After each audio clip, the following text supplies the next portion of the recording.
جی علی بھائی next question ہے شاہد and Bilal official, آپ کے ہی چینل پہ ریسنٹ کربلا لائیو ٹرانسمیشن میں علی بھائی نے کہا حسین رضی اللہ تعالیٰ عنہ کی قبر دعا کی قبولیت کی جگہ ہے، اس کی دلیل کہاں سے ملے گی؟ جموں کشمیر۔ جی میں آپ کو بتاتا ہوں، میرا تو موقف جو قرآن و سنت کے دلائل کی روشنی میں وہ شاعر اللہ کے حوالے سے ہے۔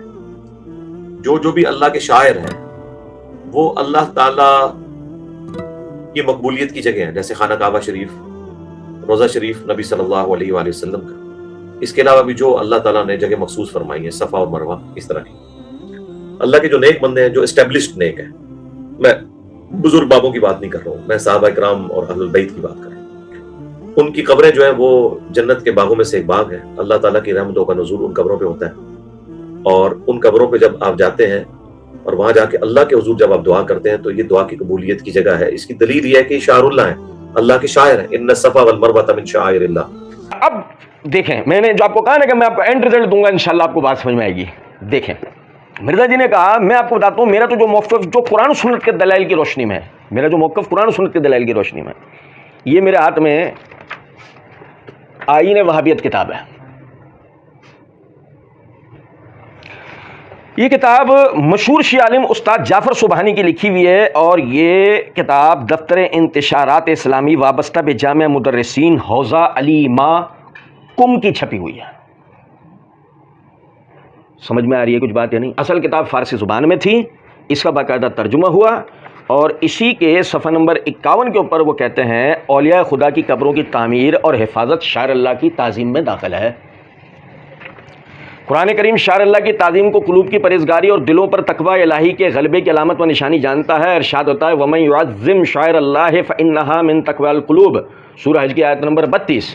جو شخص شاعر اللہ کی تعظیم کرتا ہے تو یہی تقوی قلوب کی علامت ہے۔ شاعر اللہ کی تعظیم کا اصل مقصد کیا ہے؟ شاعر شعیرہ کی جمع ہے جس کے معنی علامت و نشانی ہے۔ اب صفحہ نمبر 54 پہ کہتے ہیں اگر کعبہ، صفا و مروہ، منی و عرفات جو مٹی اور پتھر کے سوا کچھ نہیں ہے، دین خدا سے ارتباط کی وجہ سے شاعر اللہ میں داخل ہیں، تو ہر ایک کے اپنے موقع و محل کے اعتبار سے تعظیم و تکریم ضروری ہے۔ تب بھلا اولیاء خدا جو دین الہی کے مبلغ و محافظ ہیں وہ شاعر اللہ میں سے کیوں نہ ہوں اور ان کی تعظیم و تکریم کیوں نہ کی جائے؟ بتائیے جناب، مرزا جی نے وہی جواب دیا جو شیعہ دیتے ہیں۔ ہاں بھائی،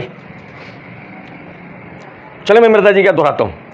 کہتے ہیں میں آپ کو بتاتا ہوں میرا تو جو موقف جو قرآن و سنت کے دلائل کی روشنی میں وہ شاعر اللہ کے حوالے سے ہے۔ جو بھی اللہ کے شاعر ہیں اللہ تعالیٰ کی مقبولیت کی جگہ ہیں، جیسے خانہ کعبہ شریف، روزہ شریف نبی صلی اللہ علیہ وسلم کا، اس کے علاوہ بھی جو اللہ تعالیٰ نے جگہ مخصوص فرمائی ہے، صفا مروہ، اس طرح کی اللہ کے جو نیک بندے ہیں، اسٹیبلش نیک بندے ہیں۔ میں بزرگ بابوں کی بات نہیں کر رہا، میں ان صحابہ کرام اور اہل بیت کی بات کر رہا ہوں، ان کی قبریں جو ہیں جنت کے باغوں میں سے ایک باغ ہے۔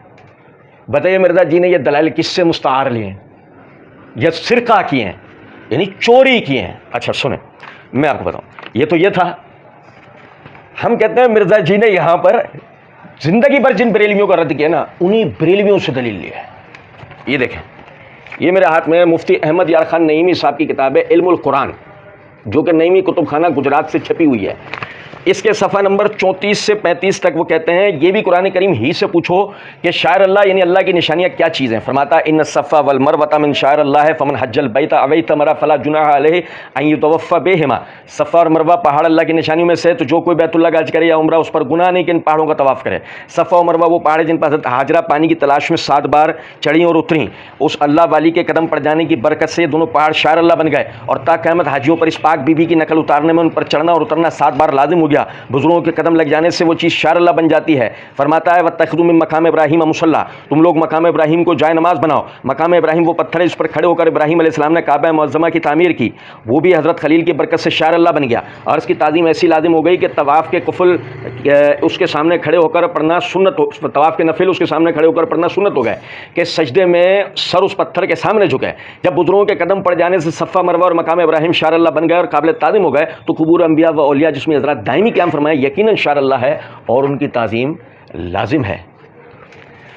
مرزا جی کی تحقیق دیکھ رہے ہیں آپ، یہ ہے مرزا جی کی تحقیق۔ اور مزید سنیں، مزید بتاؤں میں آپ کو، یہ میرے ہاتھ میں تراب الحق قادری صاحب جو کہ بریلوی حضرات کے کراچی کے عالم تھے، ان کا انتقال ہو چکا ہے، ان کی کتاب ہے